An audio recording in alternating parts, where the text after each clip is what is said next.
Todos encontraram? Então vamos ler a palavra de Deus. Gênesis 3:22 diz assim: Então disse o Senhor Deus: Eis que o homem é como um de nós, sabendo o bem e o mal. Ora, pois, para que não estenda a sua mão e tome também da árvore da vida e coma e viva eternamente, o Senhor Deus, pois, o lançou fora do jardim do Éden, para lavrar a terra de que fora tomado. E havendo lançado fora o homem, pôs querubins ao oriente do jardim do Éden, e uma espada inflamada que andava ao redor, para guardar o caminho da árvore da vida. A igreja pode dar um glória a Deus? Aleluia. Todos nós sabemos no princípio da criação que Deus, Ele criou todas as coisas, né? A gente vê no capítulo 1 Deus falando: haja luz e houve luz. E a gente vê que Deus, Ele começa a sua criação. Em 6 dias Deus, Ele faz toda a criação, e no 7º Ele descansa. E nós vemos que Deus, Ele também criou um jardim e colocou o homem no meio desse jardim para cuidar do jardim. Este homem era Adão, o mesmo homem que Deus fez do pó da terra. E em seguida, quando Deus fez Adão, formou o homem, Deus, Ele soprou o fôlego de vida sobre o homem. E a Bíblia nos diz que o homem se tornou alma vivente. E Deus colocou esse homem no meio do jardim para cuidar do jardim. A Bíblia também nos mostra que Adão foi o responsável para nomear os animais. Ou seja, Adão foi aquele que deu nome aos animais. Deus, Ele deu essa autoridade ao homem lá no jardim do Éden. E a gente sabe que antes de Deus criar a mulher, Deus, Ele deu uma ordem para Adão: pode comer de todo o fruto que há aqui no jardim, menos da árvore do conhecimento do bem e do mal. E a Bíblia nos diz que em seguida Deus, Ele faz Adão cair sobre um profundo sono.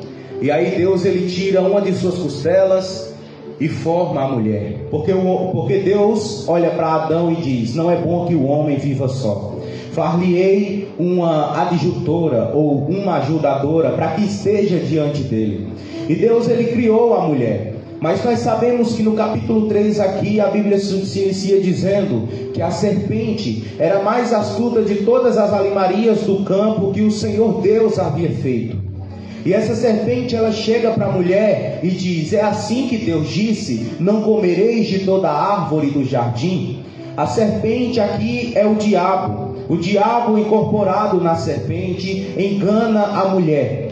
E o diabo, ele chega para a mulher e começa a dizer: então quer dizer que Deus, Ele disse que vocês não podem comer de toda a árvore do jardim? O diabo, ele já veio falando de uma forma para enganar a mulher, porque Deus disse que podiam comer de toda a árvore, menos da do conhecimento do bem e do mal. E o diabo chega dizendo que Deus, pergunta que Deus, Ele ordenou para que não comessem de nenhum fruto de nenhuma árvore. E a mulher responde: do fruto das árvores do jardim comeremos, mas do fruto da árvore que está no meio do jardim, disse Deus, não comereis dele, nem nele tocareis, para que não morrais.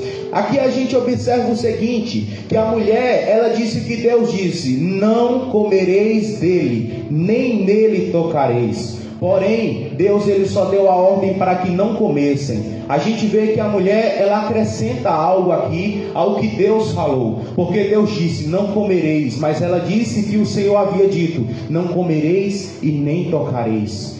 Isso aqui nos mostra, consequentemente, o que aconteceu. Que ao acrescentarmos algo, aquilo que Deus diz, existem muitas consequências a serem, a viverem muitas consequências. É por isso que a Bíblia também diz no livro do Apocalipse que aquele que acrescentar algo às Escrituras, o nome dele seria tirado do livro da vida. Então a palavra de Deus, ela deve ser pregada e deve ser considerada à risca, ou seja, deve ser considerada tudo que a palavra de Deus diz. Nós não podemos tirar nada da palavra de Deus e nem podemos acrescentar. Então houve essa consequência, porque a mulher, ela deu uma brecha para a serpente, o diabo. E o diabo, ele começa a fazer a mente de Eva. O diabo começa a enganar a mulher. Porque a serpente disse, o diabo, certamente não morrereis, porque Deus sabe que no dia em que comer desse fruto, se abrirão os vossos olhos, e sereis como Deus, sabendo o bem e o mal. Nós sabemos que o ser humano, ele anseia por conhecimento. Nós sabemos que o ser humano, ele anseia, muitas das vezes por poder, muitas das vezes por posição. E o diabo, ele chega para a serpente e diz que no dia que comerem do fruto, as pessoas, o homem e a mulher, não iriam morrer, mas os olhos deles seriam abertos, e eles seriam como Deus, conhecendo o bem e o mal.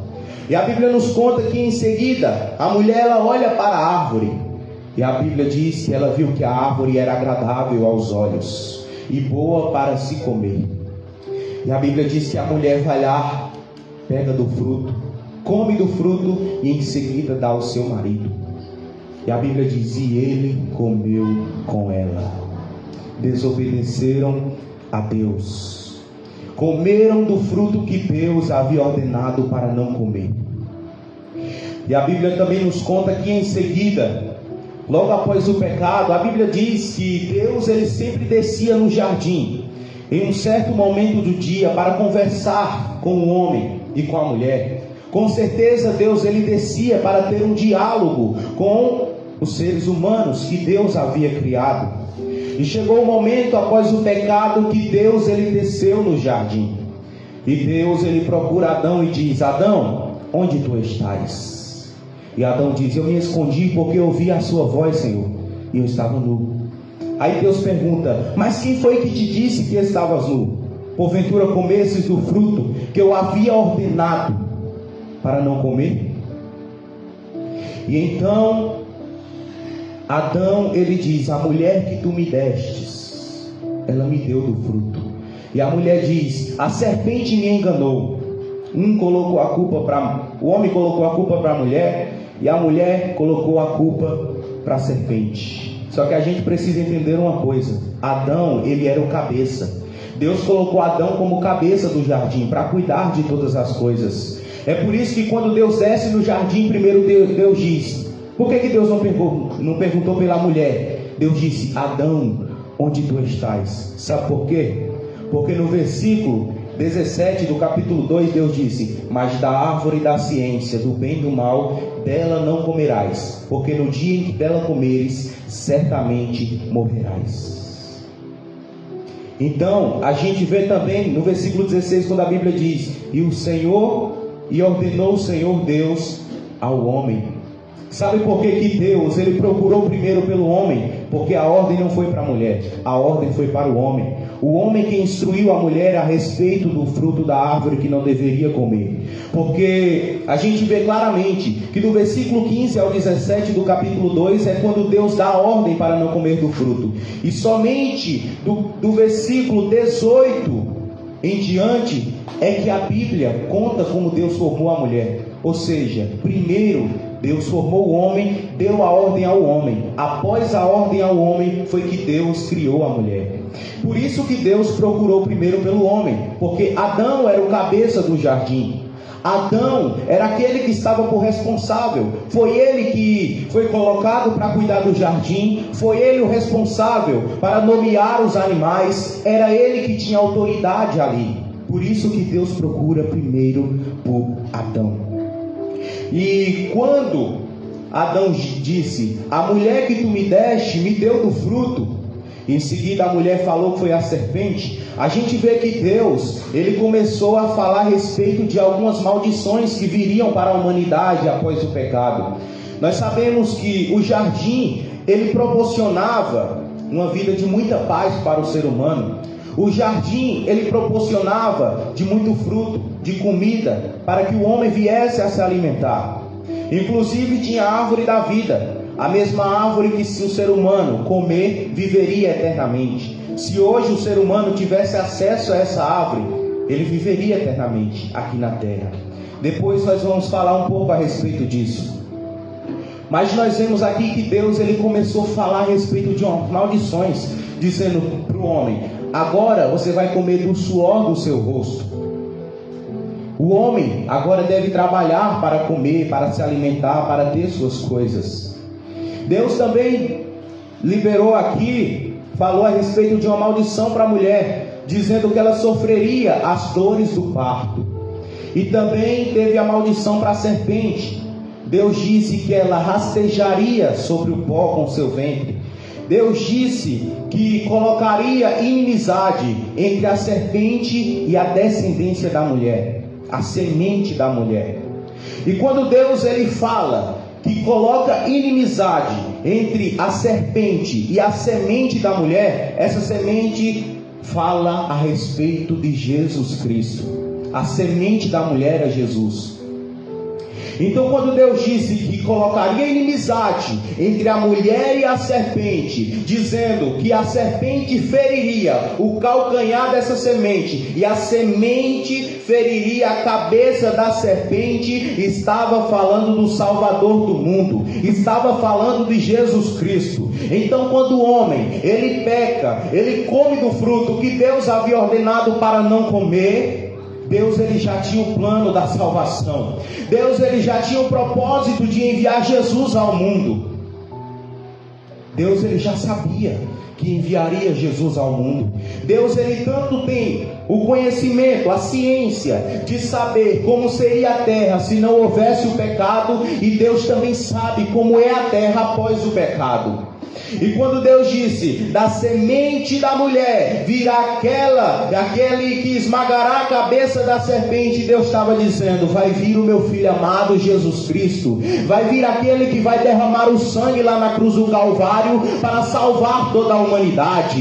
Mesmo no pecado do homem, Deus teve o propósito de enviar o Salvador à terra. Deus teve o propósito de dizer, eu não quero que a humanidade vá para o inferno, eu não quero que a humanidade se perca para sempre, eu quero enviar o meu filho amado, para que através do sacrifício dele, a humanidade possa se arrepender dos seus pecados e aceitá-lo, confessá-lo como Senhor e Salvador de suas vidas. Aleluia! Então houve o pecado, mas também houve a promessa que da semente da mulher viria Jesus, viria aquele que esmagaria a serpente. Jesus ele veio à terra, morreu na cruz do Calvário para dar a salvação para a humanidade. E a Bíblia nos diz em uma das cartas de 1 João que esta é a promessa que ele nos fez, a vida eterna. Então, como nós lemos aqui no versículo 22 em seguida,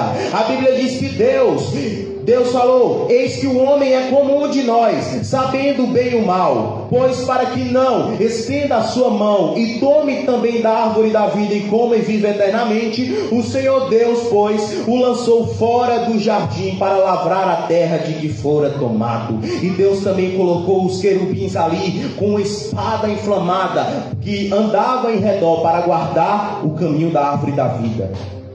Aqui nós vemos o seguinte, o amor de Deus ao tirar o homem e a mulher do jardim do Éden.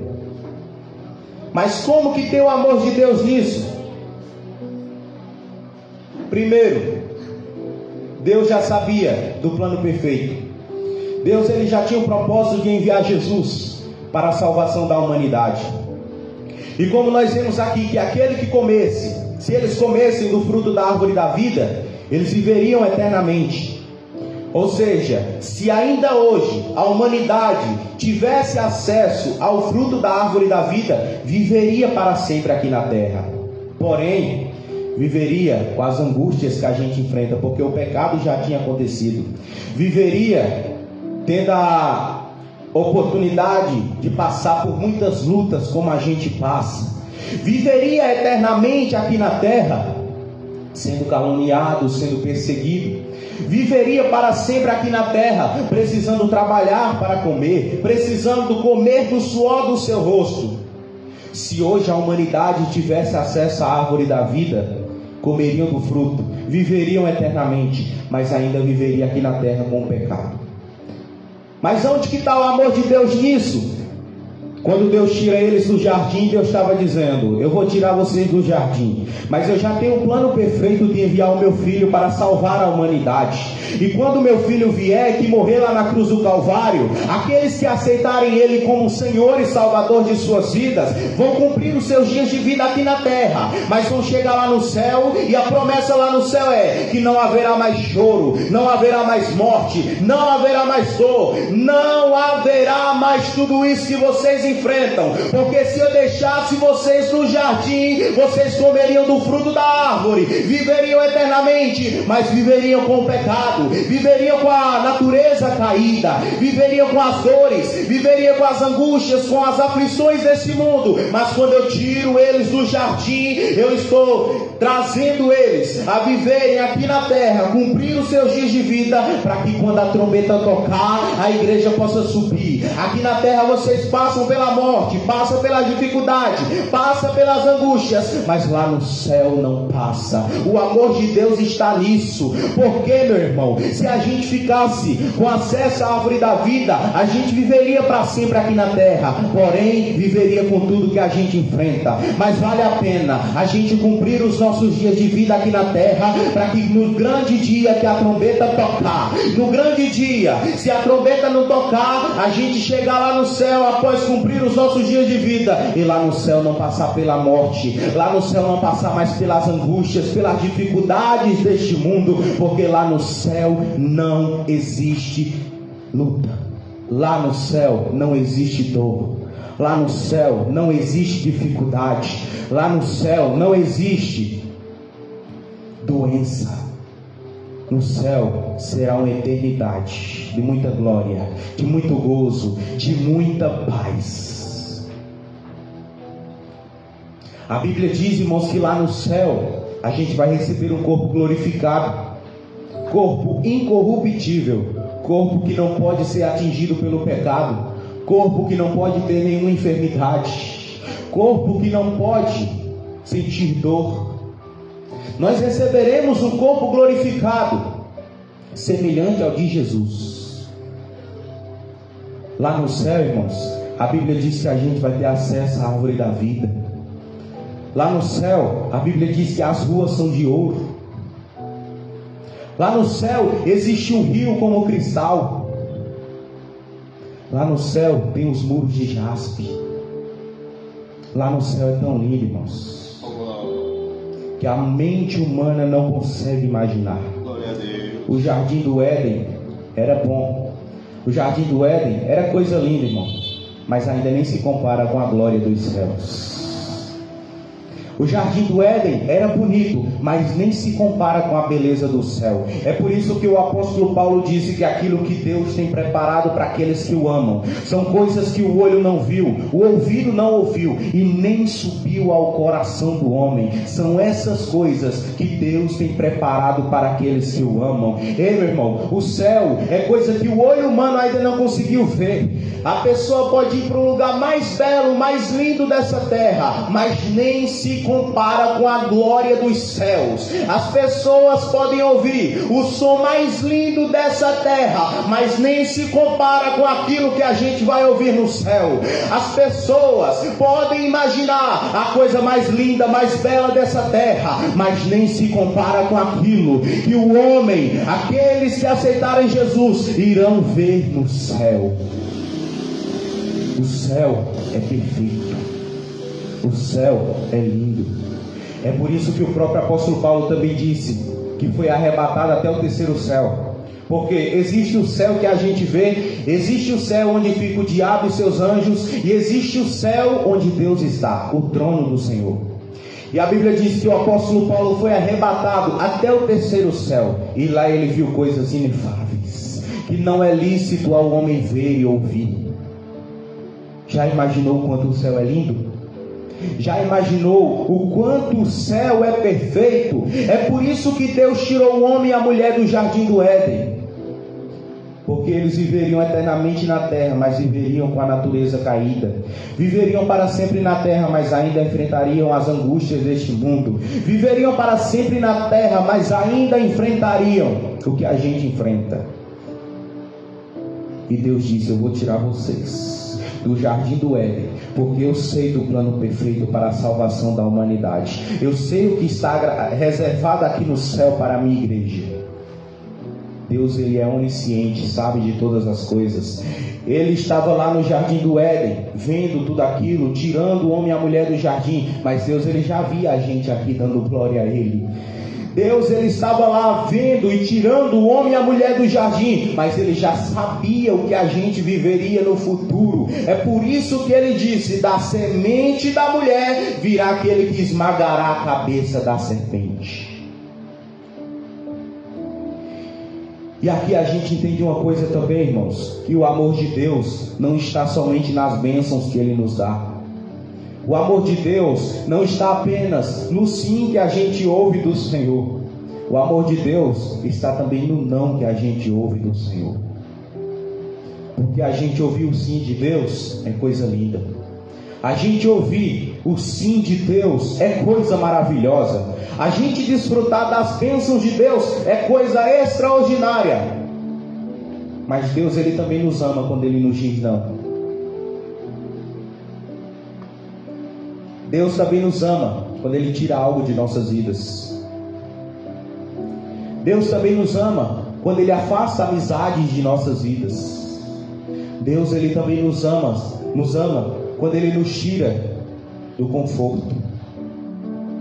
Deus, ele também nos ama quando ele nos coloca no deserto. Deus, ele também nos ama quando ele nos permite passar por grandes adversidades em nossas vidas. Porque o amor de Deus não está só no sim. O amor de Deus não está só nas bênçãos que ele nos dá. O amor de Deus também está quando Deus diz não. Eu não vou colocar isso em tuas mãos agora. O amor de Deus também está quando Deus diz não. Não é hora de você viver isso. Não, eu não vou colocar isso em tuas mãos. O amor de Deus também está revelado nisso. Então fica tranquilo. Quando Deus te disser não, é porque ele te ama. Quando Deus te disser sim, é porque ele te ama. Mas quando ele te disser não, é porque ele te ama também. Quando Deus te colocar em posição, em lugar de conforto, é porque ele te ama. Mas quando Deus te tirar da posição de conforto, é porque ele também te ama. Quando Deus te colocar para viver promessa, é porque ele te ama. Mas quando Deus te colocar no deserto, é também porque ele te ama, porque ele sabe do futuro. O homem viveria eternamente, mas passaria pelas aflições eternamente. Mas Deus tira eles do jardim para que cumpram os dias de vida e lá no céu possa desfrutar da glória que há de vir. Lá no céu possa desfrutar de tudo aquilo que está preparado para mim, para você. Deus, ele tem um propósito em tudo. Deus, ele revela o seu amor no sim, mas ele também revela o seu amor no não. Porque Deus disse não para o homem e para a mulher: não vão permanecer no jardim. Deus disse não até para o apóstolo Paulo, quando ele orou e disse: tira de mim esse espinho na carne. Deus disse não, mas a minha graça te basta, e o meu poder se aperfeiçoa na sua fraqueza. Deus também disse não para o próprio Jesus quando veio para a terra e se fez homem. Quando Jesus está no jardim do Getsêmani, e ele ora e diz: Pai, ou Abba, afasta de mim esse cálice. Deus disse não. Por isso que Jesus disse: ainda que isso não aconteça, todavia que se faça a tua vontade. Quando Deus diz não, é porque ele nos ama, é porque ele tem propósito. Quando Deus diz não, é porque ele tem algo maior preparado para nossas vidas. Talvez hoje você está orando por algo que você diz: mas Deus, isso aqui vai mudar a minha vida, isso aqui vai mudar a minha história, isso aqui vai ser algo extraordinário na minha vida. E Deus está dizendo não. Aí talvez a gente olha para Deus e diz: mas Senhor, por que isso aqui ia mudar muitas coisas na minha vida? Porque eu tenho algo melhor preparado para você. Deus tem algo melhor para nós, igreja. Deus tem algo melhor. Aquilo que você perdeu nem se compara com o que Deus vai colocar nas tuas mãos. Aquilo que foi embora nem se compara com o que Deus vai trazer sobre a tua vida. Aquilo do lugar de onde você foi tirado nem se compara para o lugar onde Deus vai te colocar. Sabe por quê? Porque Deus tira do jardim do Éden e permite o homem viver para que lá no céu desfrute da glória. Deus também tirou José do seu conforto, da sua terra, para levar para o Egito, para colocar ele como governador do Egito. Deus tirou Davi lá do campo onde ele pastava as ovelhas do seu pai, para colocar sobre o trono. Deus tirou muitas pessoas de lugares para levarem para o propósito. Então, se Deus está te tirando de um lugar hoje, é porque Ele está te levando para um propósito. Se Deus está te tirando algo da tua vida hoje, é porque Ele quer colocar algo maior sobre a tua vida. Se Deus está permitindo que coisas vão embora, é porque Ele quer trazer coisa maior sobre a tua vida. É por isso que o diabo chegou para Deus e disse: mas Jó, ele só te adora pelo que o Senhor faz, ele só te adora por aquilo que o Senhor colocou na vida dele. E Deus permitiu que o diabo tocasse nos bens de Jó. E Jó, ele começa a perder os seus filhos, começa a perder sua família, começa a perder os seus bens, começa a perder seus animais, mas ele ainda estava sendo sincero na presença de Deus. Eita glória! E Deus mais uma vez permitiu que o diabo tirasse a saúde de Jó. Ele foi atingido por uma doença, onde dos pés à cabeça ele foi contaminado com chagas. E ainda tinha uma mulher dizendo, a esposa dele: mas olha o que o teu Deus fez contigo, amaldiçoa o teu Deus e morre. Mas Jó, ele entendia que ele era adorador. Ele disse: nu saí do ventre da minha mãe e nu tornarei para lá. O Senhor o deu, o Senhor o tomou, bendito seja o nome do Senhor. Em outra ocasião, Jó também disse: eita glória, porventura receberíamos apenas o bem de Deus e não o mal? Sabe o que é isso, irmão? Jó era adorador. Jó, ele perdeu tudo, mas ele não perdeu a presença. Jó, ele perdeu tudo, mas ele não perdeu sua fé e sinceridade diante da presença de Deus. Nesta noite Deus está dizendo: perca o que for preciso, mas não perca a minha presença. Perca o que for preciso, mas não perca a sua fé e sinceridade diante da minha presença. Porque assim como eu fiz com Jó, eu chegarei na tua vida e farei também. Porque quando Jó orava pelos seus amigos, o Senhor veio e virou o cativeiro de Jó e deu tudo em dobro quanto dantes ele possuía.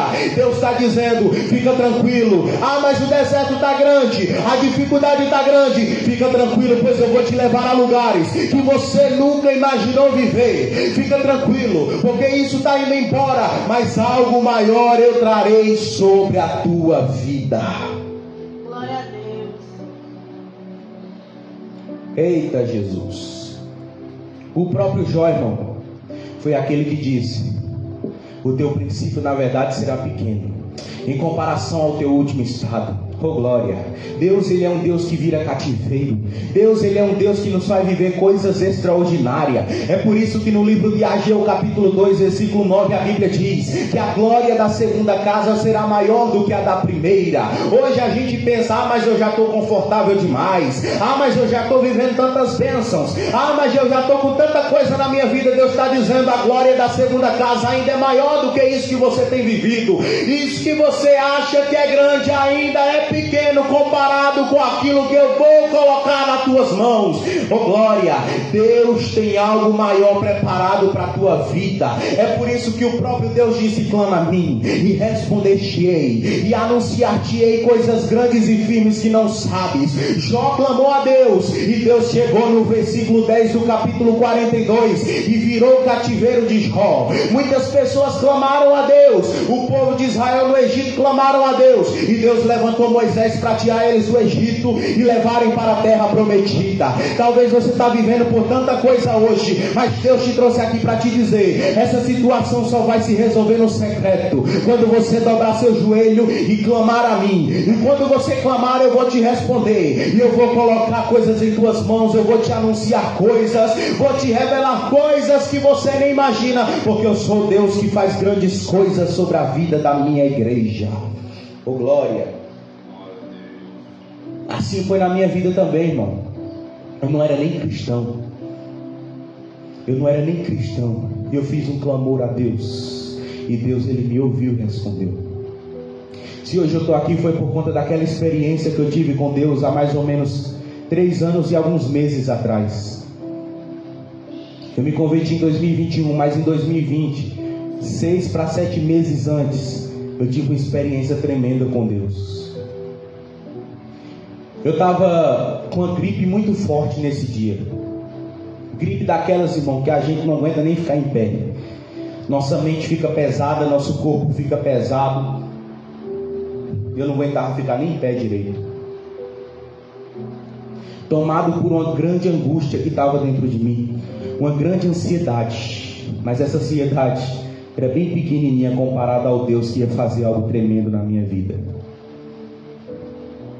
E eu estava lá, triste, e pensando: meu Deus, o que acontece depois da morte?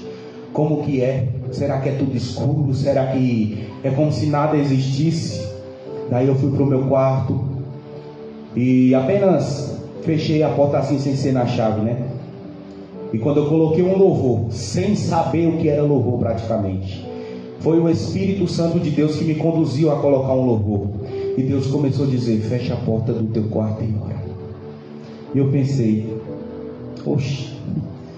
Aí eu me levantei, fechei a porta na chave, e Deus começou a dizer: eu vou te revelar os meus mistérios. Eu vou te revelar os meus mistérios, vou enxugar as tuas lágrimas, porque eu ouvi o teu clamor. Eu chamei pelo teu nome lá no meio do deserto. Eu te visitei. Eu te escolhi.